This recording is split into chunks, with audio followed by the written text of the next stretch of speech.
Digital Light Innovations, the world leader in DLP solutions. Introducing Digital Light Hyperspectral imaging technology for surgical and medical applications. Hi, my name is Justin Lemon, and I'm a technical sales consultant here at Digital Light Innovations in Austin, Texas. Today, I'm very excited to be joined by Dr. Karel Zuzak. Dr. Zuzak invented the hyperspectral imaging method for surgical and clinical applications. Karel, we really appreciate you being here first and foremost. Can you tell us your story, please? Oh, sure. Basically, I was a postdoc at the National Institutes of Health, and one day I walked into the office, into the laboratory, and found on my desk this little cube about the size of the palm of your hand. It's literally a black box. And it was literally black with two little windows on the side, which had, turns out, liquid crystals in them.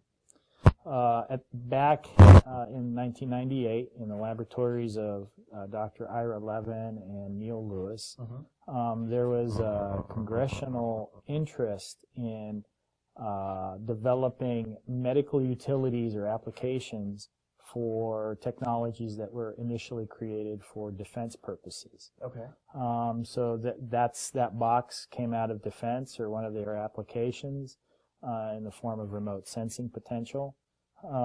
And the interest was in finding a medical utility for that technology. And so the idea was to couple it with a digital camera. Okay. And apply some chemometrics to visualize the chemistry of tissue in live human patients to help guide physicians and clinicians during their practice. We were successful and started a collaboration with Richard Cannon, Dr. Cannon, who is at the National Heart, Lung, and Blood Institute, NHLBI. And he was interested in studying the effects of nitric oxide, and so we were able to test our new technology in patients that were having nitric oxide, which is a known vasodilator in patients. The study was successful. We were able to image blood flow, increases in blood flow in patient tissue when other clinical measures were indicating an increase in blood flow, and decreases in blood flow when other measures were indicating there was a decrease. One of the unique things that we found in terms of imaging is that increase and decrease wasn't uniform. Okay. And so physicians were very interested in knowing what areas in the tissue was increased in blood flow and which was decreased. That led to another collaboration with the U.S. Army at the Institute of Surgical Research at Fort Sam Houston with Colonel Cancio, who has an expertise in burns, and he found this technology interesting in terms of trying to help guide surgeons that were debriding necrotic or dead tissue. Okay. And so we had an opportunity to utilize the system there. Again, positive feedback and results. At some point, my postdoc was coming to an end, and I started looking for other opportunities, where the University of Texas presented an opportunity for me to start my own lab and continue developing the technology. So while at the University of Texas, we formed a collaboration with Dr.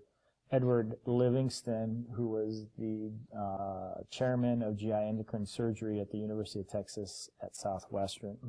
And he had an interest in technologies that helped physicians see better. Okay. Those are his very words. I'm looking for things that will help us see better. We need to be able to see better, because if we can see the disease, we can treat it. That's pretty straightforward. If we can't see it, it's hard to treat or to even surgically cut out sometimes. And our technology was exactly that. It was an imaging system that was based on chemistry. It was helping him and his colleagues basically see better. And so there a very close collaboration formulated, and we applied the technologies that we developed at NIH in the clinics and surgeries of Dr. Edward Livingston. About the same time, Texas Instruments was providing seed funding for researchers to utilize their chips. And so I, long ago, had thought, I knew of TI's DMD or DLP technology, which is basically an array of micromirrors, which guides light in different directions or wherever you want. And that we could develop a hyperspectral application built around this chip. The advantage of the chip was that using the liquid crystal tunable filter, it took us about 90 seconds, 60 to 90 seconds to create one chemically encoded image, because we had to acquisition both spatial and spectral information separately. You can only take one image plane at a particular bandpass. Using the DLP technology, we could illuminate with complex spectra, which reduced the number of images that we took and essentially allowed us to collect both spatial and spectral information at the same time. What that meant for Livingston and his colleagues is that now we were getting chemically encoded images at 8 frames a second with the hopes of getting them to video rate. Wow, that's a big difference. It's a huge difference. And what that did is it made it practical for the clinic. Previously, when we were collecting data, the physicians we worked with were great, but there was always a lot of pressure to speed things up. Surgical time is extremely expensive. There's a patient that's in the room, so being efficient in time management is very critical. And once we started to collect images at near video rates, all of a sudden, other clinicians that had previously been cold to the technology started to actually ask about it and want it to come into their own clinics. So Karel, tell us a little bit more about the commercial opportunities for this application. Oh, sure.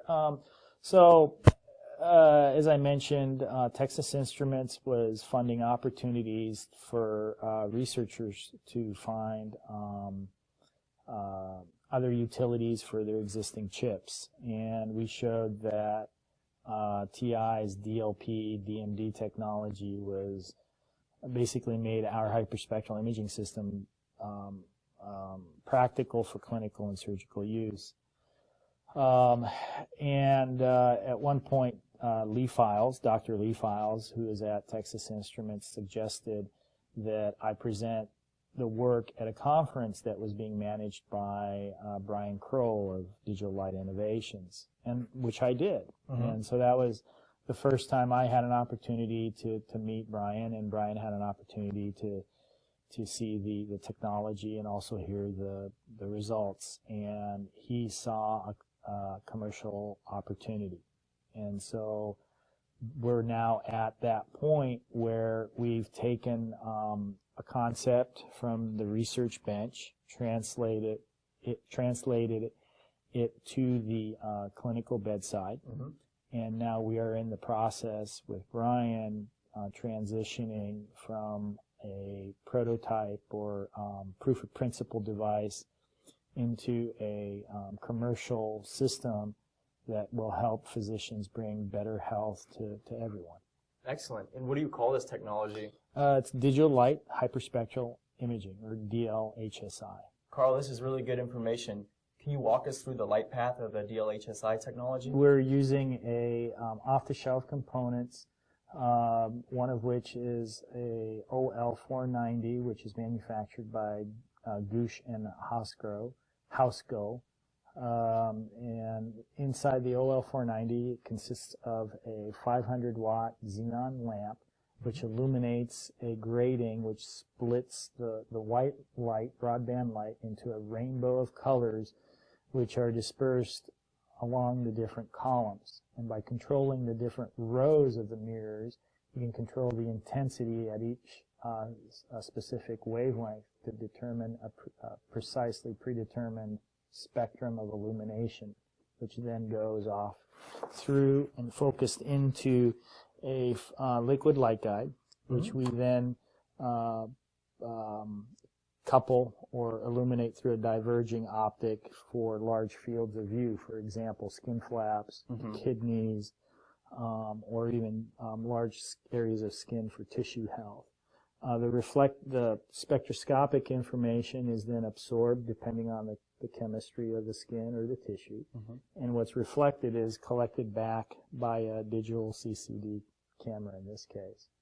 By applying some math, we determine at each pixel location within the tissue the chemistry that's based on the spectral illumination. In this case, presently we've got it tuned for imaging or visualizing the percentage of oxyhemoglobin, or how oxygenated the blood is, which translates into a form of tissue health. Wow, that's impressive, Karel.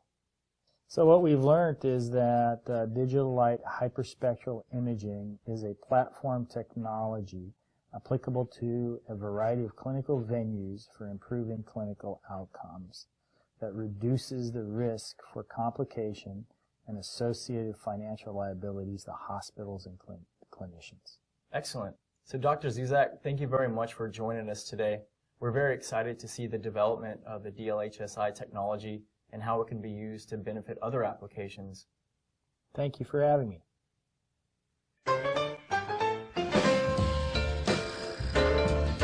Happy modulating!